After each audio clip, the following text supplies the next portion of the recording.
शंखनाद कर नवजीवन का पहला मास बीत चला है। रेतीले पल घड़ा समय का धीरे धीरे रीत चला है। फूल भी होंगे और कांटे भी, राहें थोड़ी मुश्किल होंगी, लेकिन अपनी मन की ठाने देखो मन का मीत चला है। नमस्कार, स्वागत, अभिनंदन।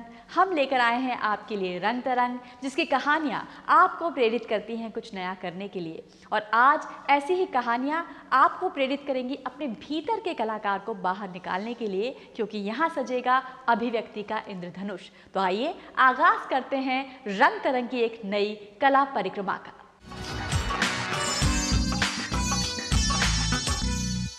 फूल धनक महताब घटाएं, तारे बादल बिजली फूल, इस आंचल में क्या क्या कुछ है, ये आंचल हाथ में आए तो। भारतीय संस्कृति का आंचल, जिसमें ना जाने कितनी खुशबू, कितने रंग हैं, और हर खुशबू और हर रंग अपने आप में अद्वितीय है, अद्भुत है। कलाओं का यही अद्भुत संसार हम रंग तरंग में आपके लिए लेकर आते हैं।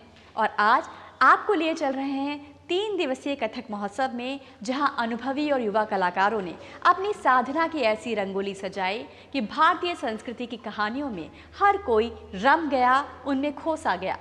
कथक, जो सदियों से भारतीय धर्म और संस्कृति की कहानियां पूरी दुनिया में लोकप्रिय कर रहा है, आज नए रंगों के साथ दर्शकों के बीच पहुंच रहा है। और यही रंग नजर आए 3 दिवसीय कथक उत्सव में। आइए आपको दिखाते हैं इस महोत्सव की कुछ झलकियां।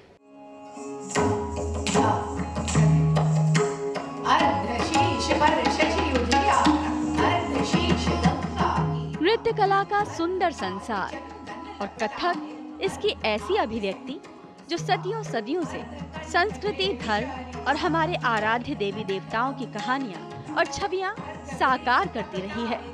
इसी कथक नृत्य के साधकों, गुरुओं, अनुरागियों को सम्मान देने और कथक नृत्य की बारीकियों से कला प्रेमियों को रूबरू करवाने के लिए 3 दिवसीय कथक नृत्य महोत्सव का आयोजन पिछले दिनों दिल्ली की संगीत नाटक अकादमी में हुआ।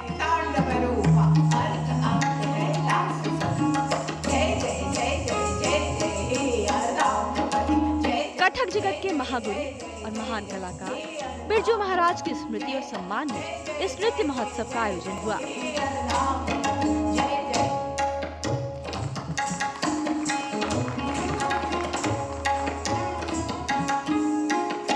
इस दौरान देश भर में कथक नृत्य की साधना कर रहे नृत्य गुरुओं और विश्व भर में इस नृत्य को लोकप्रिय करने वाले कलाकारों का सम्मान हुआ। तो वहीं कला प्रेमियों को भी इस नृत्य से और करीब से जुड़ने का मौका मिला कार्यशालाओं के माध्यम से, जहां कथक नृत्य को लेकर कई अहम विषयों पर चर्चा और विमर्श हुआ।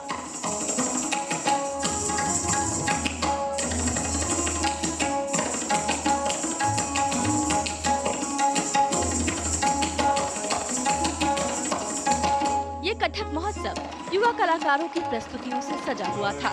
इस महोत्सव में कथक के माध्यम से भगवान शिव का अर्धनारीश्वर रूप भी जीवंत हुआ।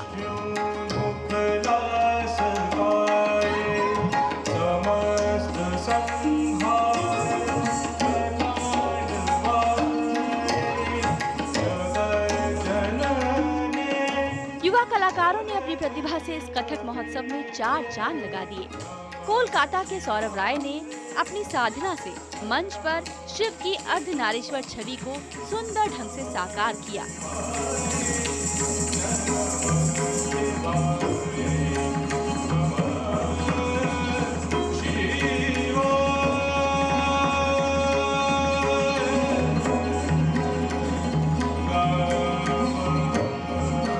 तो वहीं अनुभवी कलाकारों की जुगलबंदी भी सराहनीय रही।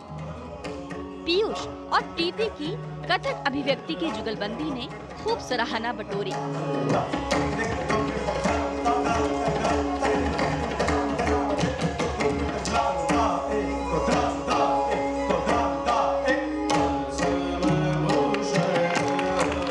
कथक नृत्य की अविरल धारा में इस 3 दिवसीय महोत्सव में हर कला प्रेमी को झूमने का अवसर मिला, साथ ही अपनी नृत्य विरासत पर गौरवान्वित होने का भी एक सुनहरा अवसर था।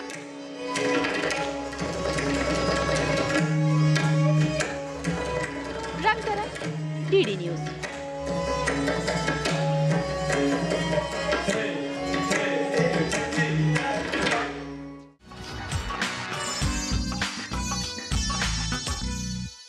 जीवन जियो तो ऐसा जियो जिसमें जीने की आस तो हो, कृष्ण की लीला हो तो राम का वनवास भी हो।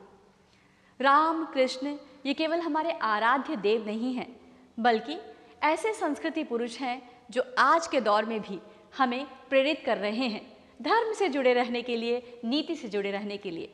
और इन सांस्कृतिक महापुरुषों की कहानियाँ जब किसी भी मंच पर मंचित होती हैं तो दर्शक उनके प्रसंगों से एक नए सिरे से जुड़ने की कोशिश करते हैं। दंड का विधान है समक्ष उनके काल स्वयं भज रहा शिव शिवम। भारत में राम कथा और रामायण प्राचीन काल से ही जीवन का हिस्सा रही है। इनके मंचन का हमारी संस्कृति में हमेशा से एक खास स्थान रहा। सर्वकालिक एवं सार्वभौमिक गरिमा से युक्त रही इन प्रस्तुतियों द्वारा हम अपनी गौरवमयी सभ्यता के एक विशेष कालखंड से परिचित होते आए हैं। हमारे राम नामक ऐसी ही प्रस्तुति दिल्ली के कमानी ऑडिटोरियम में हुई, जहां मर्यादा पुरुषोत्तम भगवान राम के जीवन को रंगमंच के माध्यम से दर्शाया गया। इनमें कुछ ऐसे प्रसंग भी हैं जिन्हें रंगमंच पर पहली बार दिखाया गया। राहुल बूचड़ द्वारा लिखित और गौरव भारद्वाज निर्देशित इस प्रस्तुति को दर्शकों की खूब प्रशंसा हासिल हुई। इस अवसर पर सभी दर्शक राम भक्ति में भाव विभोर नजर आए। भगवान राम की भूमिका निभा रहे राहुल बूचड़ कहते हैं कि इस भूमिका को निभाने के लिए उन्होंने खुद को पूरी तरह समर्पित कर दिया है। राम का कैरेक्टर प्ले कर रहे हमारे राम में राहुल जी मौजूद हैं, आइए उनसे जानते हैं।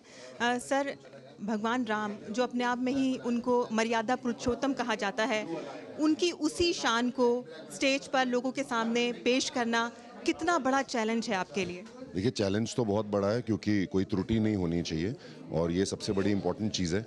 और 5 साल पहले मैं इस कैरेक्टर के अंदर घुसा था, 4 साल पहले एक्चुअली अयोध्या जी में मैंने प्रभु श्री राम का किरदार फर्स्ट टाइम निभाया था। उस टाइम मेरे लिए बहुत टफ हुआ था, मेरे को 6 महीने लग गए थे इस कैरेक्टर में घुसते हुए। बट धीरे धीरे अब मेरे को लगता है कैरेक्टर मेरे अंदर परमानेंट हो गया और ये निकल ही नहीं पाता है। बिकॉज प्रभु की जो लाइफ हिस्ट्री है या प्रभु की जो भी आप अगर पात्र निभाते हो तो चयन प्रभु आपका स्वयं खुद करते हैं, तभी आप निभा सकते हो, नहीं तो आप निभा भी नहीं पाओगे। और सबसे बड़ी बात यह है कि उसके बाद आप अपनी रोज़मर्रा की ज़िंदगी में भी कोई त्रुटियां या ज़्यादा से ज़्यादा कोशिश करोगे कि कोई त्रुटि ना हो। सो यही हमारी कोशिश है और चैलेंजिंग बहुत था, लेकिन अब मेरे अंदर वो वास कर गए हैं, ऐसा मुझे लगता। सर, आपने अपने प्ले के माध्यम से कुछ नए अध्याय भी इसमें जोड़े हैं, तो वो थोड़ा सा हम जानना चाहेंगे कि आपने क्या एंगल इसमें लिया? हमने इसमें बहुत रिसर्च करी है और जो हमारी जो मेन जो रिसर्च है वो 4-4, 5-5 हमने रामायण पढ़ के रिसर्च करी है। और जो हमने सीन्स इसमें डाले हैं वो सारे के सारे सीन्स कहीं ना कहीं किसी रामायण में हैं, तभी हमने वो डाले। और मैंने खुद लिखा है तो इसलिए मुझे इस चीज़ का ज्ञान है। पूरी रिसर्च हुई है इसमें और हमने दिखाना चाहा लोगों को कि क्या अनसीन अनडिस्कवर्ड चैप्टर्स हैं। बाकी तो सबको पता है, रावण आया लेके चला गया, फिर राम जी वानर सेना के साथ गए। सर, लोगों के बीच में आपका जो प्यार मिलता है उसको कैसा लगता है आपको देखकर? अद्भुत है। जो राम रस जो है ये तो अद्भुत है, इससे बड़ी तो कोई चीज़ है ही नहीं। आप खुद देखा आपने मेरे को, मैं कैसे भावुक हो गया। और ये हर शो के बाद ऐसे ही होता है क्योंकि प्रभु वास करते हैं ना हमारे अंदर, तो क्या करें। रावण के किरदार में अभिनेता आशुतोष राणा ने अपने बेमिसाल अभिनय कौशल का परिचय दिया। दर्शक उनकी इस अभिनय कला से बेहद प्रभावित दिखाई दिए। हमारे साथ प्रसिद्ध अभिनेता आशुतोष राणा जी मौजूद हैं, जो हमारे राम में रावण का किरदार अदा कर रहे हैं। उनसे बात करते हैं। सर, आप अपने दमदार अभिनय के लिए हमेशा से ही जाने गए हैं और रावण का जो व्यक्तित्व है वो भी बहुत ही मजबूत है, बहुत ही जानदार है, बहुत ही दमदार माना गया है। आप उसको रंगमंच पे उतारा है आपने, किस तरह का अनुभव रहा है आपका? किसी भी अभिनेता के लिए रावण जैसे कालजयी किरदार को करना एक सपने के जैसा होता है। तो मैं इस चीज़ को ये मान के चल रहा हूँ कि बचपन से ही मेरी इच्छा थी कि मैं रावण जैसा एक दमदार किरदार कभी रंगमंच के ऊपर अभिनीत करूँ। तो ये आज फेलिसिटी थिएटर ग्रुप के साथ हमारी इच्छा पूरी हो रही है और बहुत अद्भुत किरदार है।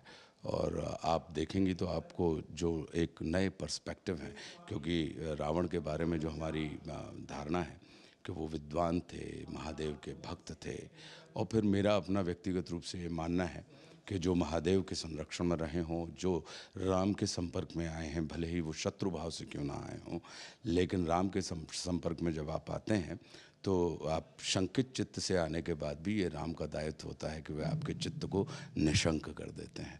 तो एक बड़ी रोचक यात्रा घटित हो रही है और बहुत सुख मिल रहा है मुझे करते हुए। लोगों के बीच आके आप रंगमंच के थ्रू आए हैं, तो उसका अनुभव किस तरह से रहा है? लोगों का प्यार कैसे मिल रहा है आपको, और ये एक्सपीरियंस आपका किस तरह का रहा है, थोड़ा बताएं। बहुत अद्भुत अनूठा है, क्योंकि हमारी शुरुआत ही रंगमंच से ही हुई है। मैं राष्ट्रीय नाट्य विद्यालय का स्नातक हूँ, वहाँ से पास आउट हूँ। तो हम तो ये मान के चलते हैं कि ये जैसे रंगमंच के ऊपर आने का मतलब ये होता है कि जब कोई भी बच्चा अपनी माँ की गोद में पहुँच जाता है, तो फिर आपको जो एक आश्वस्ति होती है, आपके अंदर जो आनंद होता है और आपके अंदर जो एक सुख की स्थिति होती है, वो वैसी ही स्थिति हो रही है। क्योंकि रंगमंच हम जैसे अभिनेताओं के लिए एक माता की गोद के जैसा ही है। भगवान राम का जीवन युगों युगों से सबके लिए प्रेरणादायक और अनुकरणीय रहा है। उनके आदर्श जन जन के जीवन में उजाला कर देने वाले हैं।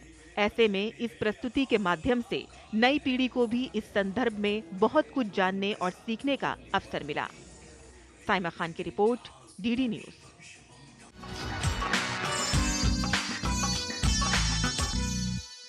रंग तरंग में बरस रहे हैं कला और संस्कृति के रंग। भारतीय कलाओं की सबसे खूबसूरत बात यह है कि उन्हें किसी सीमा, बंधन या सांचे में नहीं ढाला जा सकता। वे परंपराओं की कहानियां तो कहती हैं, लेकिन प्रयोगों से गुरेज नहीं करती। वे लगातार आधुनिकता से हाथ मिलाते हुए विश्व में अपनी भारतीय संस्कृति की धूम मचा रही हैं। अविंद्रनाथ ठाकुर, जैमिनी रॉय, सर सैयद हैदर रजा जैसे महान कलाकारों से होती हुई ये परंपरा अब आधुनिक कलाकारों, युवा कलाकारों तक पहुंच रही है और वे भी इसमें अपनी साधना से नए रंग भर रहे हैं। एक ऐसे ही कलाकार हैं दुर्गा कैंथोला, जिनका टेपेस्ट्री आर्ट वर्क पूरी दुनिया में मकबूल हो रहा है। आइए आपको मिलवाते हैं दुर्गा कैंथोला और उनकी कला से।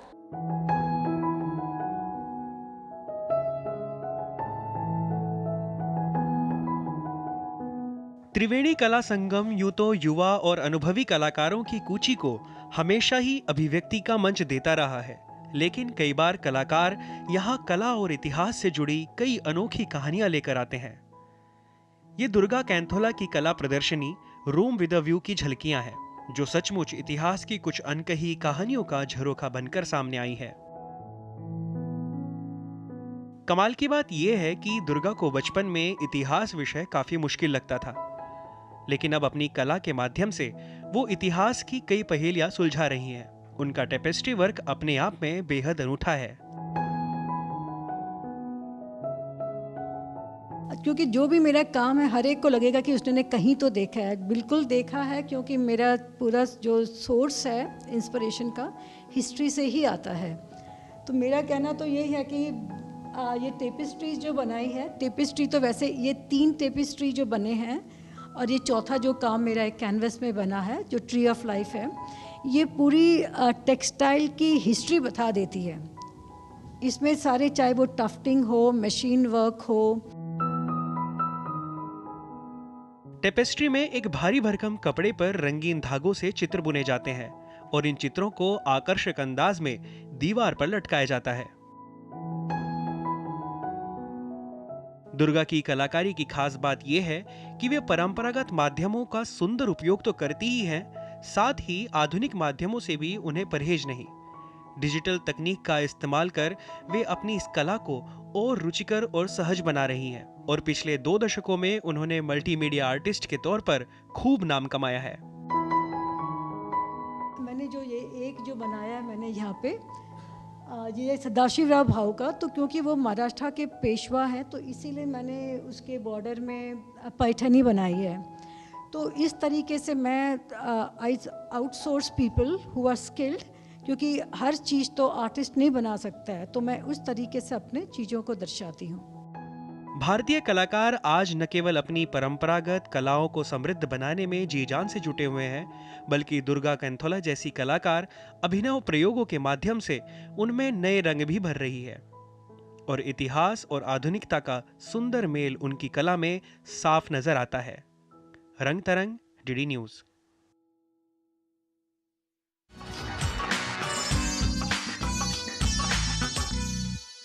कितनी खूबसूरत है ये जिंदगानी कह रहे हैं, रंग अपने अंदाज में एक नई कहानी कह रहे हैं।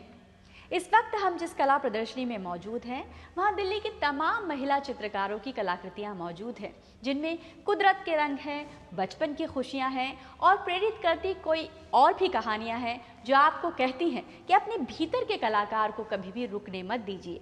ये स्त्रियां हमें इस मायने में भी प्रेरित कर रही हैं कि जहां जीवन में नीरसता बढ़ती जाती है, वहां कला हमें कुछ नया करने के लिए प्रेरित करती है।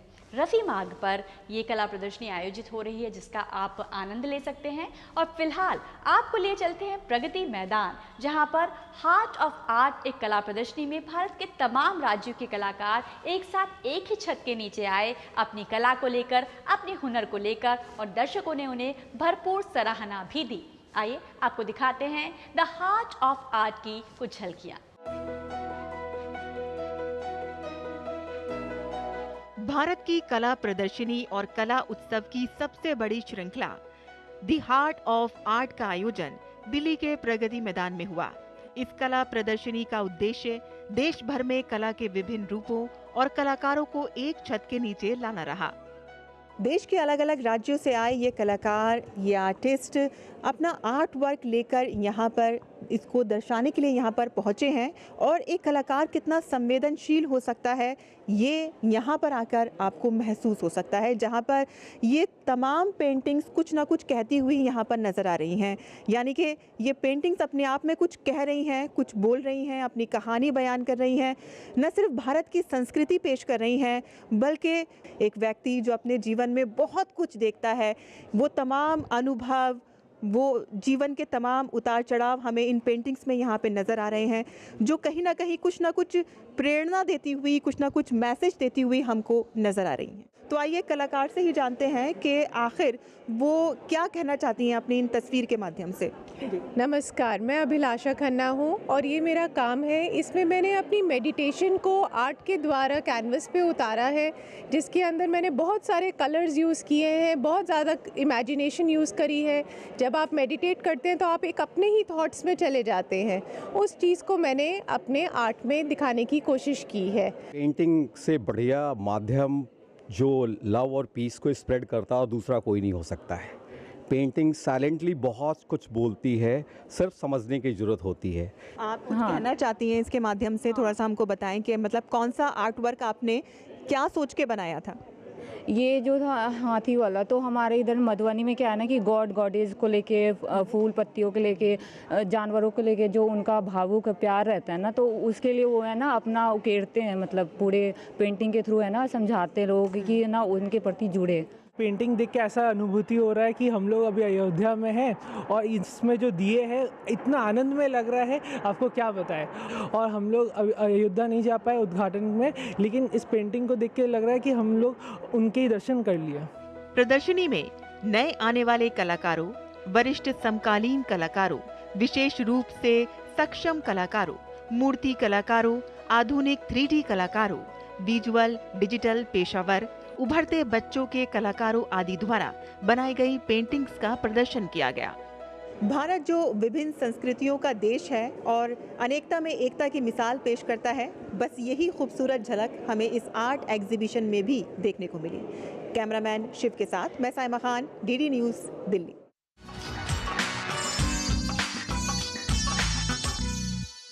अपने हाथों के जादू से जुगनू को आफताब करता हूँ, मैं अपनी हुनर की कहानियों से तुम्हें लाजवाब करता हूँ।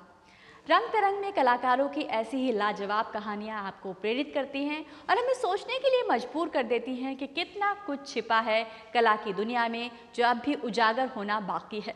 तो आइए देख लेते हैं कि कला की दुनिया से कौन सी और कहानियाँ आ रही हैं आपको प्रेरित करने के लिए।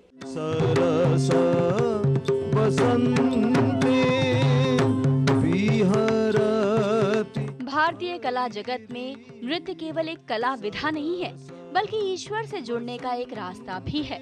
और इस रास्ते पर न केवल भारतीय कलाकार खुद से जुड़ जाते हैं, बल्कि ये कला विदेशी नृत्य साधकों को भी अपनी ओर आकर्षित करती रही है।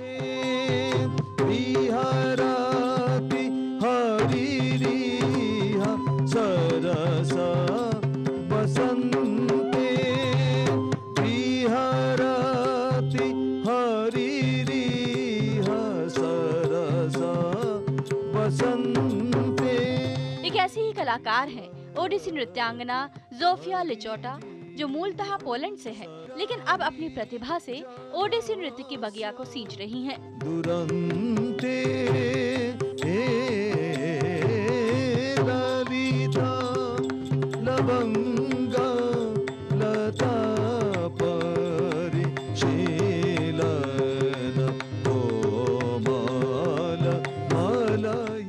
चोटा ने महान ओडिसी नृत्य गुरु रंजना गौहर से ओडिसी नृत्य का प्रशिक्षण हासिल किया और अब उनकी प्रस्तुतियां दर्शकों को ओडिसी नृत्य की बारीकियों से रूबरू करवाती हैं।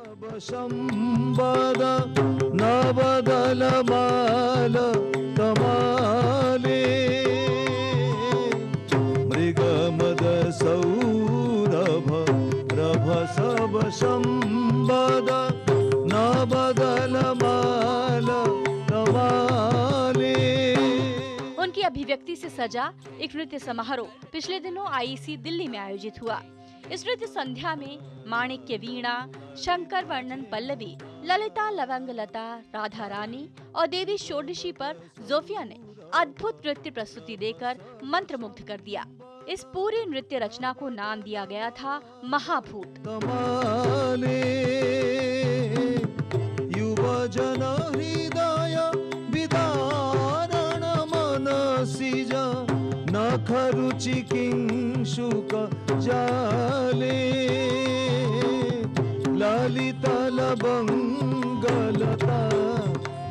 इसके माध्यम से जोफिया ने न केवल गुरु शिष्य परंपरा के कई रहस्य उजागर किए, बल्कि ये भी साबित किया कि भारतीय शास्त्रीय नृत्यों और भारतीय दर्शन को लेकर उनकी समझ कितनी गहरी है।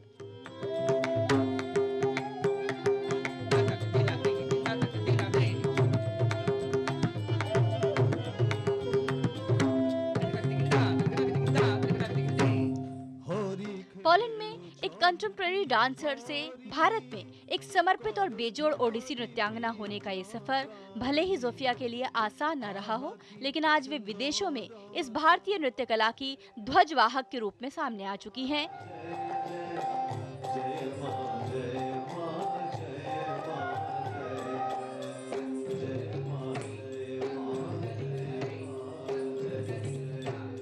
उनकी कला आज फिर से गुरु शिष्य परंपरा में नए रंग भर रही है और वे पूरे विश्व में भारतीय कलाओं की एक सशक्त प्रतिनिधि बनकर उभरी हैं।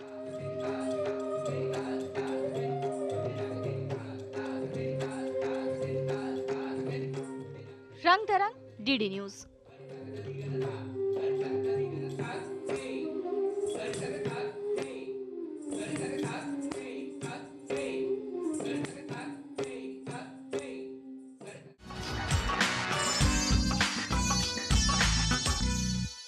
तो रंग तरंग में आज की कहानियों ने न केवल आपको प्रेरित किया होगा, बल्कि आपके कई सवालों का जवाब भी दिया होगा। वैसे भी किसी ने कहा है कि जिंदगी के सवालों का कोई खूबसूरत जवाब निकालो जो तुम्हें बयां करती हो, कोई ऐसी किताब निकालो। तो आपको बयां करने वाली किताब, वो हुनर, वो कला आपको मिले, हम यही दुआ करेंगे। और इस वादे के साथ कि अगले हफ्ते ऐसी ही प्रेरित करती कहानियों के साथ फिर हाजिर होंगे आपके सामने रंग तरंग में। फिलहाल मुझे और मेरी पूरी टीम को दीजिए अनुमति। नमस्कार।